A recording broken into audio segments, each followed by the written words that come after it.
Smart move. Yeah. If he goes under. I remember I had my first motorcycle was a '69 Honda, brand new, $600 for it, and we were riding up in the Delta, and I pulled off on the shoulder. Well, little did I know that it was sand, and you don't ride in the sand unless you're doing 35. Boy, I slowed down and end over end and didn't break anything, but boy, it was sure I got an early education. They don't like to run slow. And then I did that Baja 1000, and you had to ride faster than your ability. Oh my God! Because if you slowed down, you just lose it. It just cross up and away you go. So did you make it through the Baja 1000? Yeah. Oh my God! On a bike? Yeah, and it was my first time. Was it all by yourself? Yeah. Well, basically, because everybody was faster than me, because they were prepared. Because I thought these guys said. I'm with a legend here.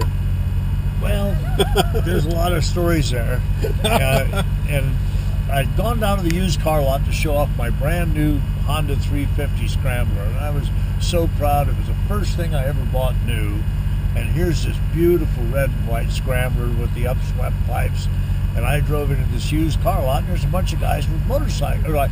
Not at that point. There was no other motorcycles at that point. There was just a bunch of guys standing around talking about going to Mexico. And I said, oh, I'd love to go to Mexico.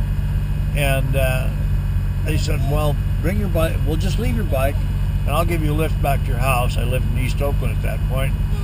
And he said, Monday, we'll get on the plane, and we'll fly to San Diego, and the truck will be there, and I'll load their bikes. So I get down there, and I've taken swim fins, I've taken a movie camera, I've taken shorts, swim trunks, and I've got my old sea bag. It's about as big as you, Joe, and I got it lashed on to the back of this little thing behind the seat, right? And I've got, you better take a chain because Mexicans will steal this bike. So I got a log chain and locks, and this sea bag is heavy, boy, because I got dress clothes, and I got all the right stuff because we're going to meet some girls, right? Boy, and I get down there, and these guys are unloading the Jawas, and they're stripped down and duct tape this and duct tape that, and then they start putting out these leather things and all this stuff and helmets, and I'm going like, wait a minute, I'm in my Honolulu shirt, my shorts, my sneakers, and what the hell's going on? Well, this is the Baja 1000. I said, what does that mean? It's 1,000 miles from here to Mazatlan. I'm aware of that. And so he said, well, so I said, well, shit, I'm fine. The pavement is here. Well, and all of a sudden, out of Ensenada, the highway just stops. It just up and stops, and it's about a 2-foot drop. Boing, off I go.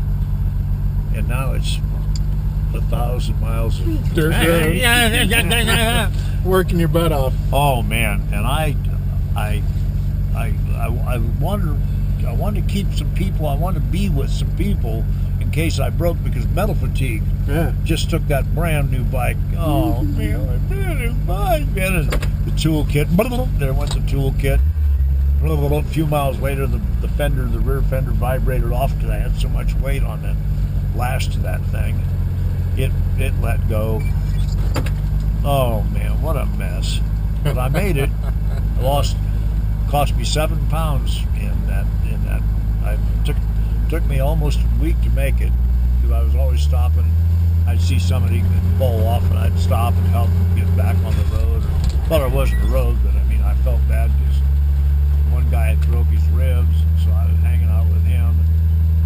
So it took you a week to get through that? Yeah.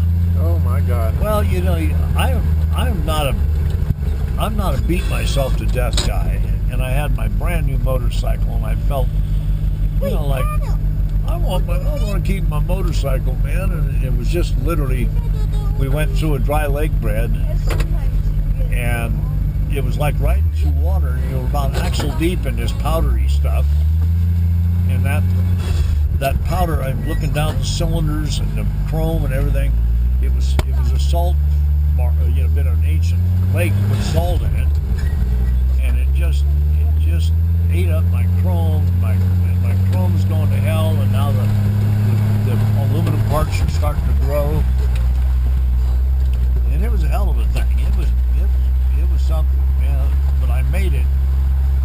of the guys didn't make it. They had the pickups